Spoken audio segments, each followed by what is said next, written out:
देखिए हर खबर यहीं पर, सब्सक्राइब कीजिए TV9 भारतवर्ष। ठीक सीधे के सिद्धार्थ जी के पास चलूंगा। सर, मैं दोनों साइंसेस को रिस्पेक्ट करना चाह रहा हूं और मैं दोनों साइंसेस से ये टेक अवे नहीं करना चाह रहा हूं, लेकिन आप मुझे चीज समझाइए। ये जो अभी हमारे सामने चीजें हो रही हैं, मेरे साथ एम वली जुड़ चुके हैं और डॉक्टर रजनीश जुड़ चुके हैं। आप दोनों का स्वागत है सर। ये जो अभी घटना हो रही है, इसको साइंटिफिकली आप कोई इम्पैक्टफुल फीचर देखते हैं, चाहे वो जो कुछ भी अभी चल रहा है उसमें या आने वाले समय में?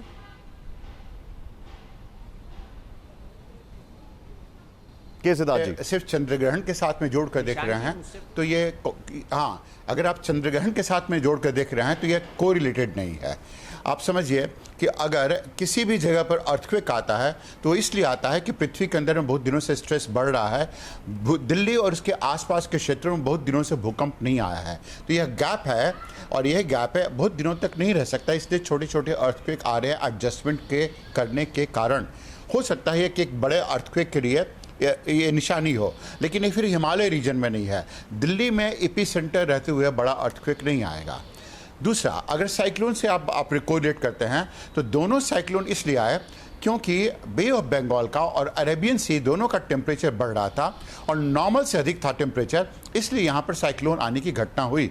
नॉर्मल कंडीशन में अरेबियन सी में साइक्लोन टर्न कर जाते हैं लेफ्ट की तरफ, ओमान की तरफ टर्न कर जाते हैं, लेकिन इस बार पहली बार एक्सेप्शनली 120 साल के बाद भी नहीं, ये पहली बार हुआ है कि मुंबई के आसपास में मुंबई एक ट्रॉपिकल साइक्लोन से हिट हुआ है। ये दूसरा। तीसरी बात आप करते हैं कोरोना से संबंध को, तो कोरोना का जो हैबिटेट है, अगर यह नॉर्मल नेचुरल वायरस है तो इसका एक हैबिटेट होगा। हैबिटेट का मतलब कि एक खास टेम्परेचर पर खास मॉइस्चर कंडीशन में पनप सकता है। कोरोना सभी प्रकार के कंडीशन में पनप रहा है और सभी प्रकार कंडीशन मतलब कि कोल्ड में भी, हॉट में भी, यहाँ भी, वहाँ भी, सभी तरफ में। अब आप समझिए कि अगर यह नेचुरल होता तो इसका जन्म कैसे हुआ? इसका जन्म ऐसे हुआ। सर एक second, just hold for a second. Siddharth ji एक सेकंड। सिद्धार्थ जी एक सेकंड। सिद्धार्थ जी, मेरे अलग अलग इसमें सेगमेंट्स हैं। मैं कोरोना के ऊपर और मैं अर्थक्वेक के ऊपर आपसे सवाल जरूर पूछूंगा। मेरा पहला सवाल आपसे जो था वो ये था कि इस देश में तूफान, इस देश में जो अलग अलग चीजें हो रही हैं, उसके पीछे क्या आप कुछ देख रहे हैं जो ये ग्रहण आ रहे हैं? क्योंकि मून पे जो होता है वो टाइड्स को अफेक्ट करता है, इसको कोई डिनाई नहीं कर सकता। बिल्कुल, तो सिर्फ टाइड को अफेक्ट करता है। देखिए, अगर सूर्य ग्रहण होगा पूरी तरह से तो क्या होगा? सारे जीव जंतु बिल्कुल अस्त व्यस्त हो जाते हैं। चंद्र ग्रहण अगर बहुत नज़दीक होता है और फुल मून होता है, रेड मून होता है, काफ़ी नज़दीक होता है, तो वॉल्केनो जितने भी होते हैं उनके ऊपर की पपड़ी तक खत्म हो जाती है और वॉल्केनिक एरप्शन तक हो सकता है। तो ये इफेक्ट पड़ता है, इसमें कहीं कोई डाउट नहीं है।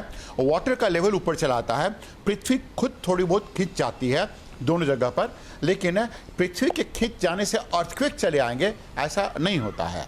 ठीक, इसका इफेक्ट इतना ही पड़ सकता है कि अगर कहीं पर किसी जगह पर बहुत छोटी सी पपड़ी पड़ी हुई हो, वो पपड़ी ब्रेक कर जाती है, लूज कर सकती है ग्रेविटेशन फोर्स की वजह से।